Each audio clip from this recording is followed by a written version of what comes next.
I got my high school hookup Lily pregnant when we were both 17. I'm 18 now. She told me she was on the pill, and like the stupid teen I am, I didn't use a condom. I don't know if she lied about being on the pill or if her pregnancy was the 0.01%. But a month and a half later, Lily and her parents showed up on my doorstep. She was crying happy tears and had a positive pregnancy test in her hands. Her parents were glaring daggers. We had a sit-down conversation with all our parents to talk about what we were going to do. I was adamant that I did not want to be a dad. I wasn't, still am not, to be honest, ready to be a dad, and practically begged her to get an abortion. My parents even offered to pay for it, with the expectation that I would pay them back in the future. But Lily refused to end the pregnancy. I said that was fine, but I wouldn't be attending the birth or signing any papers. If she wants a baby, that's fine, but I don't. Since Lily gave birth, she's continually asked me for money and to watch the baby. I have refused each time because I never asked to be a dad. And that baby is not my responsibility. I fulfilled my responsibility when my parents offered to pay for an abortion. I didn't meet my son, despite Lily's efforts, until a week ago. Anyway, I've been accepted into an out-of-state college and will be moving to my new city very soon. I held a garage sale to get rid of my old junk, with my parents' permission, and made a social media post about it. I guess one of Lily's friends was still following me and told her because Lily showed up at the garage sale with the baby and called me every name in the book because I was abandoning her and the baby by moving away for college. I tried to explain, for what has to be the millionth time, that I don't want to be a dad. She just kept yelling, and eventually my parents asked her to leave the property and threatened to call the cops for trespassing. She then left. The thing is, if I called off my college plans now, my life would pretty much be over. I don't want to stay in the same podunk town for the rest of my life because of a baby I never wanted and isn't even legally mine. Still, my parents are pressuring me to at least try to build a relationship with Lily and the baby when I'm home on break, probably because my older sister is a child-free lesbian and Lily's baby is their only biological grandchild. I don't want to build any relationship because I don't want to be a freaking dad. I don't get what's so hard to understand about that. But everyone from my parents to random kids I haven't spoken to in years have been badgering me nonstop to get involved in the baby's life. Am I the idiot? Edit. All right, y'all can stop telling me that I don't know how the law works. Clearly I've got the message. I'm going to talk to an attorney and sign away my parental rights. Clearly my cursory Google search wasn't enough. I'm going to college for engineering, not law. Give me a break. Now, here are the comments. Comment 1. I'm going to talk to an attorney and sign away my parental rights. Good. The attorney can explain to you that signing away paternal rights doesn't absolve you of paternal responsibility. You will still be obligated to pay child support if she ever pursues it. You can sign away your rights to a relationship with the child, but you cannot sign away your financial responsibility. Next time, use protection. Comment 2. Unless DNA says otherwise, OP should stop using quotes around my. Probably needs to stop saying, not legally mine, until such time as an attorney confirms it. OP has every right to opt out of involvement in the child's life. Financially, however, why wouldn't the baby mama expect $$ for support? Comment 3. Lumfo! I'm sorry, but you sound naive as frick. Literally not how it works. You can't just discard the baby like a pet or item of clothing. Until someone adopts or a DNA test proves otherwise, you're on the hook. Now for the next story. I, 44 years old female, divorced my ex-husband, 47 years old male, 2 years ago and have been dating my boyfriend, 45 years old male, since no cheating. My ex and I were fighting a lot, but the divorce was less litigious than expected. My ex-husband James and I were married for 21 years. In the state of Massachusetts, I, as his ex-spouse, was able to stay on his group health insurance. In addition, the judge ordered that since I stayed home to raise our 4 kids, 21 years old male, 19 years old female, 18 years old male, 16 years old male, that I get alimony for life, or until only I, not my ex, remarried. In terms of health insurance, I'd lose it if either James or I remarried. However, James has been very open about the fact that he hates the idea of marriage/marrying again, even more than he hates me still being covered under his health insurance policy. His exact words were, "Well, luckily for you, it's not emotionally or financially cost-effective for me to marry just to get you off my health insurance." For the entire length of our marriage, part of the reason I didn't work is because my ex is a doctor, and after doing calculations, we realized I'd never make enough to even get close to covering the childcare costs for 4 kids. I checked and saw that if I had continued my administrative job, I'd be making $17 an hour today. I have no chance of making even that now. My boyfriend and I are very much in love. In many ways, I wish I'd met him first. He's empathetic, and unlike my ex, he values work-life balance instead of running between a private practice and the psych ward at a county hospital to work 24/7s. However, my boyfriend and I don't live together, and besides small presents to each other, we pay for ourselves. Things were good, but my boyfriend changed after I had a pregnancy scare. He said that if I get pregnant again, he wants us to be living under one roof, and not like 2 divorced parents. So he proposed. I was upset but had to turn it down because, love aside, this was my health insurance and only source of income on the line. I didn't understand why my boyfriend was so upset and didn't understand.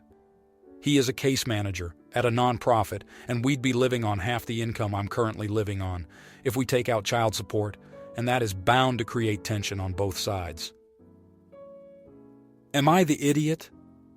Just want to add, we cannot move in together either, as the archaic family court laws would see that and assume that my boyfriend and I would be sharing finances, or I would be supported by my boyfriend by the fact of us moving in together.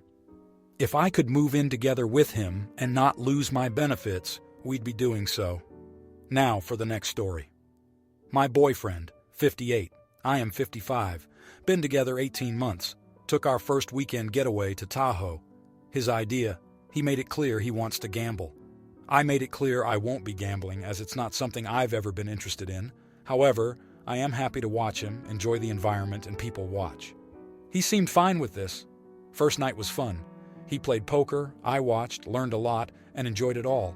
We went to a lovely dinner, had nice food and drinks, and he gambled the rest of the night with me completely content observing. The next day we did the same. However, he was continuously telling me to play something. Every table, machine we passed, he suggested I try it. I declined, telling him, "I'm good, it's not my interest to do." I encouraged him to do and play whatever he wants. This just went on and on. He took me into this high-roller slots area and told me to sit down at this machine. He then put in a $100 bill and said, "Play this, I'll be over there," and walked away to another slot. I started to play it. It immediately started winning. I just kept playing. He noticed and came back over. He was so excited. I was up to $10,000 in winnings. He was going bonkers with excitement. I was just laughing. It seemed really weird, but it was fun to see him so happy. I played it for about 35 minutes. It was at $15,000. I said, "I'm done," and cashed out. We went to the cashier with my ticket, and she gave me $15,000. It was crazy. All I thought was easy come, easy go, and why people have gambling issues. I immediately gave him his $100 back. He said, "WTF is this?" I said, "Your money you put into the machine." He said, "Oh, hell no, you owe me $7,000. I asked, "How do you figure that?" Of course, he went on and on, how if he didn't put me in that seat, at that slot with the $100, I would never have won anything. All I could say is, "Yeah, but that was also a gamble on your end. I could have just lost your $100. So we aren't together anymore." And I kept all my winnings. Am I the idiot for not giving him half my winnings? Thanks, FYI. I've never asked anyone else their opinion on this matter. Now, here are the comments. Comment 1. As a for-profit poker player who is around casinos a lot, if you back someone else in a game, that is, put up the money, It's standard that you would split any winnings 50-50. You pulled the lever, but he put up the money and took all of the risk. If you only give him the $100 back, you're free-rolling him, meaning he had nothing to gain and could only lose. That being said, any slots win above $1,200, threshold may vary, is going to result in a W-2G tax form, and you'll absolutely need to pay taxes on it. The IRS is sent a copy of the form, so don't try to dodge it. So his share should be 50% of the net profit after you set aside a percentage of the total for taxes, percent based on your tax bracket. I realize you're not a gambler and wouldn't have known this, but it's also common sense morally, especially if you're in a relationship. Sounds like you let the greed take hold. Comment 2. I definitely would have split it because that's honestly the right thing to do. But that would be split after taxes. See, when you win anything over $500, let alone $15,000, you get taxed on it. Before even the clerk giving that much, you would need to show a few forms of ID, fill out tax forms and all that. You can't just go to the counter and get $15,000 just like that. Comment 3. You're the idiot, but it seems to be due to ignorance instead of malice. As others have said, normally, if someone is giving you money to gamble and encourages you to use the machine that jackpots, you split the money. You didn't want to play at all. Just be happy with the $7,500 you got for free. Now, for the next story. My wife is 34 weeks pregnant, and throughout this whole pregnancy, her two consistent cravings are fresh mango and strawberries. I make sure to keep them stocked in the fridge at all times because I know she will 100% get up in the middle of the night and go straight to the fridge looking for these items. The amount of joy she gets from these two pleasures are insane. She generally is good-natured anyhow, but seeing that I stock the fridge with these two snacks and showing how much I care makes her love me even more. Her words. My sister, 46, asked to stay with us for a few weeks because her and her husband are on the rocks and she had nowhere else to go. I asked my wife about it, and she said that was fine as long as they were gone by the time she had the baby, which I agree with. I tell my sister, and she said she would make sure to be gone before then. We weren't even charging her rent or anything. The only stipulation I had was that they buy all their own food because my wife and I tend to eat rather healthy, and it gets expensive quick, so we can't be cooking meals together. She agreed to the terms. It didn't even take 3 days for my sister and my niece, 12, to eat every single bit of fruit that I had stocked in the fridge for my wife. The first time around, I told them to simply not touch the fruit.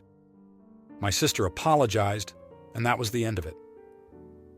However, a few more days go by, and I notice, again, that the fruit is gone. I asked my sister about it, and she said it must have been my niece, and that she would speak to her.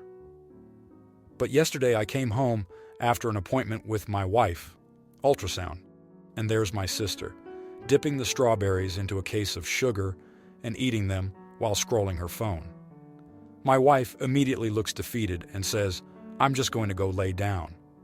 She looked extremely hurt. My sister says I only had 2 and tries defending her actions, and I tell her at this point that she needs to leave. She starts scolding me. "You're really kicking me and your niece out over fruit? Are you serious?" So I said yes, and told her she had an hour to get her stuff and leave. I'm being told by several people that I overreacted, that my sister needed me during her hard time, and I just proved that family means nothing over food. Am I the idiot? For context, she gets food stamps, so she has EBT to get her own fruit if she so chose. She just never did. Now here are the comments. Comment 1. Not the idiot. You're not kicking her out over fruit. You're kicking her out over the fact that she has no respect for you, your wife, or your very reasonable and clearly stated boundaries. There are few things I hate more than when people try to trivialize your reasonable boundaries with comments like that. NGT. You're really kicking me and your niece out over fruit. Are you serious? It's not about the fruit. It's about the fact that you set one single boundary, and they willfully and repeatedly disrespected, disregarded, and violated said boundary. Comment 2. Not the idiot. It's not about the fruit. It's about respect and boundaries, which she clearly refuses to accept. She is showing entitlement.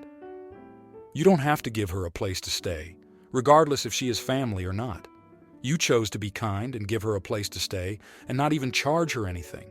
You gave her one rule, and instead of respecting it, she chose to ignore the rule multiple times, even after being reminded about it. No idiots here. Kick her out. If anyone has any problems with it, then tell them they can open up their home to her. Comment 3. Not the idiot. You had one simple rule she could not abide by. It's extremely disrespectful of her considering the huge amount of help you offered. Your house, your rules. She can leave. If you liked this video, you'll probably like these too. Also, while you're here, please consider subscribing. It's your support that keeps this channel alive and allows me to make better and longer videos. Have a great day.